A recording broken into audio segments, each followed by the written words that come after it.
So there's a war raging on my channel about a Hollywood film depicting Africans as white in another Egyptian movie. The war that's raging is that there are white people who are literally trying to claim that the ancient Egyptians were white or even worse, Arabs. Now, in that video, of course, I went briefly over the fact that Arabs did not come from their peninsula until thousands of years had passed, and nobody lived to the east or the northeast of Egypt. And it's not until we get into the Hittites invading Egypt that we get people of even a different color coming into Africa. Now, let's forget about Egypt. Let's go to Sudan. Perhaps you're familiar with the area. The people, they look like me. They don't look like Jafar. They don't look like Disney's Aladdin. They look like me. So there was a discovery of another necropolis in the Sudan. 35 ancient pyramids. Now, the weirdness of the debate and trying to pit a whole white supremacist whitewashing of African history is because the ancient Greeks, in their writings, referred to the Egyptians as black. They called them the people of the burned skin, the black area, the black earth, the black people. There were so many references to Egypt, even sort of racist references, and one scholar or one philosopher was even murdered with the charge that he had brought the evil black teachings to Greece.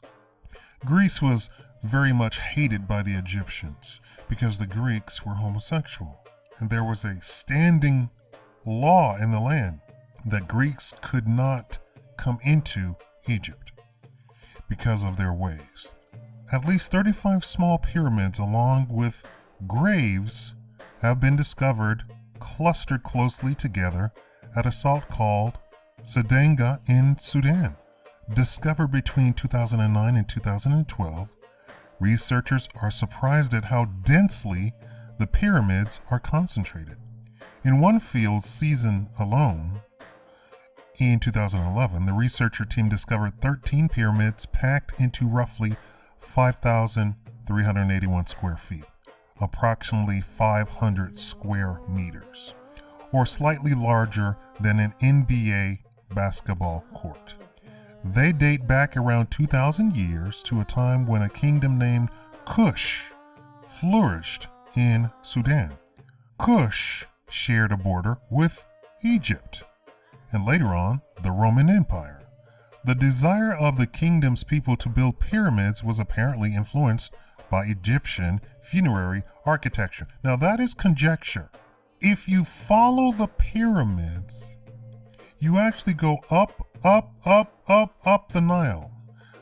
When I say up, I don't want you to be confused. That's going south, for those who don't understand how the Nile flows. At Zedanga, researchers said pyramid building continued for centuries. Quote, "The density of the pyramids is huge," said researcher Vincent Francigni, a research associate with the American Museum of Natural History in New York, in an interview with Live Science.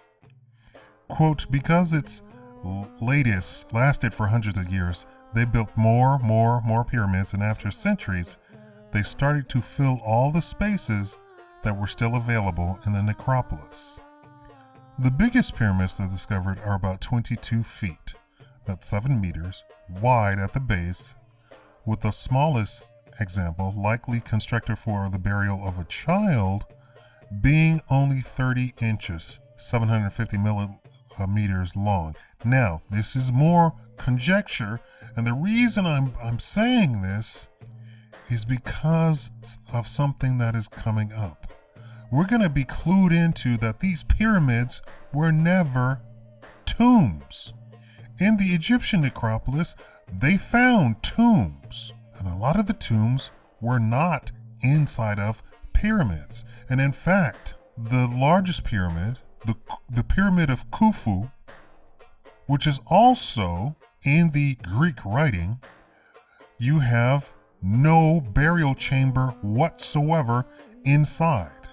The tops of the pyramids are not attached, as the passage of time and the presence of a camel caravan route resulted in damage to the monuments. Francini said that the tops would have been decorated with a capstone depicting either birds or a lotus flower on top of a solar orb. The building continued until eventually they ran out of room to build pyramids. Quote, they reached a point where it was so filled with people and graves that they had to reuse the old ones, Francini said. Francini is excavation director of the French archaeological mission to Sardinia, the team that made the discoveries. He and team leader Claude Riley published an article detailing the results of the 2011 field season and the most recent. Here's what I don't understand. Why are Europeans in Africa? I just don't understand it. And my question is, I know people are going to say, well, they're archaeologists. That's what they're supposed to do. Okay, do that in Europe. Literally, they have not even scratched the surface of Europe, but they're so fascinated with Africa. Among the discoveries were several pyramids designed with an inner cupola, circular structure, connected to the pyramid corners through cross braces. Riley and Francini noted in their paper that the pyramid designs resembled a French formal garden. This is the only thing that they could reference. Of course, these Africans from thousands of years ago are not even referencing anything French because France didn't exist. Only one pyramid outside of Sardinia is known to have been constructed this way, and it's mystery why the people of Sardinia were fond of this design. It did not add either to the solidity of the external appearance of the monument, Riley and Francini wrote. A discovery made in 2012 may provide a clue. Francini said in the interview, quote, what we found this year is very intriguing, he said. A grave of a child, and it was discovered by only a kind of circle, almost complete of brick. It's possible, he said, that when pyramid building came into fashion in Sardinia, it was combined with a local circle building tradition called tumulus construction, resulting in pyramids with circles within them. The graves beside the pyramids had largely been plundered, possibly in antiquity. By this time, archaeologists excavated them. Researchers did find skeletal remains and, in some cases, artifacts. Now, it is my understanding that they found mostly graves outside of the pyramid. They did not find graves inside of the pyramids. So all of these graves that they found, all of these pyramids, had graves beside them. And this is why they were so easily plundered. One of the most interesting new finds was an offering table found by the remains of a pyramid. Right? It appears to depict the goddess Isis and the jackal-headed god Anubis. And it includes an inscription written in Mareotic language dedicated to a woman named Abala, which may be a nickname for grandmother. Riley writes. It reads as such. O Isis, O Osiris, it is Abala. Make her drink plentiful water. You notice that part, right? Make her eat plentiful bread. Make her be served a good meal. The offering table with inscription was a final send-off for a woman, possibly a grandmother, given a pyramid burial nearly 2,000 years ago.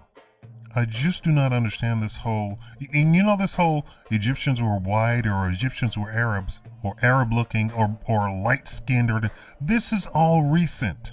In the 50s, At the heyday of racism in the United States, Egypt was appropriately categorized as black. I have periodicals from the time period.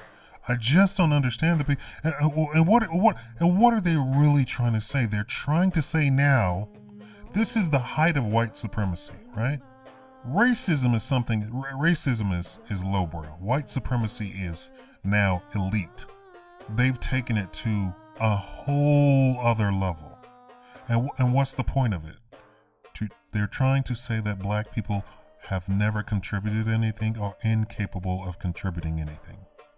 Although pie was on actual temple walls thousands of years before the Greeks ever even uttered the word. Working telescopes, maps of the stars, complete maps. This and more is all hidden out of American education and European education as well. Or probably even Asian, right? Because everyone wants to think that the Africans are stupid. Although Africans were the first and still the only humans on the planet, for some reason they have to pound in this whole white supremacy stuff. If you go searching for pyramids in Africa, if you want to do your own research, you will find pyramids extending from the tip of South Africa all the way to Egypt, all through sub-Saharan Africa. So there is no, and of course they're ancient. They're 2,000, 3,000, 4,000, 10,000 years old. So of course this whole idea that this wasn't sub-Saharan African people. Egypt was founded by Nubians, people who look like me. Bantu sat on the throne, people who look like me. You don't get different colored people until you have the Hittites invasion, and that was just the first invasion. Then they had invasion after invasion after invasion. You have the Greeks, and then you have the Romans. Even after the Hittites, there's like 7 different other people trying to.